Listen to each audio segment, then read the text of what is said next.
No offense sa mga mag-aaral ng makabagong henerasyon. Ito ay kwento lamang natin, mas masaya ang pag-aaral noon.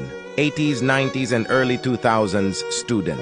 Mga estudyante noon, class suspension, walang announcement sa TV o radyo. Papasok ka kahit bumabagyo, tapos malalaman mo lang suspended pag nandun ka na at basang-basa sa ulan.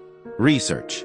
Kailangan kabisado mo ang decimal arrangement ng books sa library at hanggang dikit mo ang librarian para makahiram ka lagi ng books. Bihira ang computer.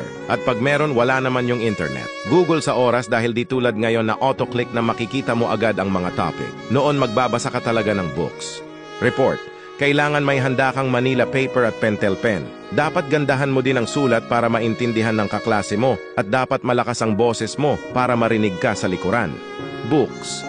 Pag sa public ka nag-aaral, hiraman sa books. Swerte na may 4 na books ka, kaya dapat marunong kang makisama para makahiram ka sa iba. Kundi nga, after exam, kayo-kayo din ang mag-check ng test paper.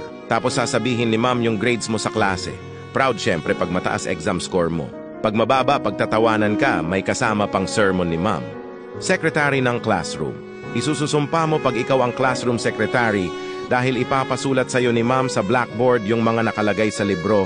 Ang ending pagod ka na nga, nalanghap mo pa lahat ng chalk. Tapos ikaw ang makikikopya sa iba kasi wala kang notes. Subject notes.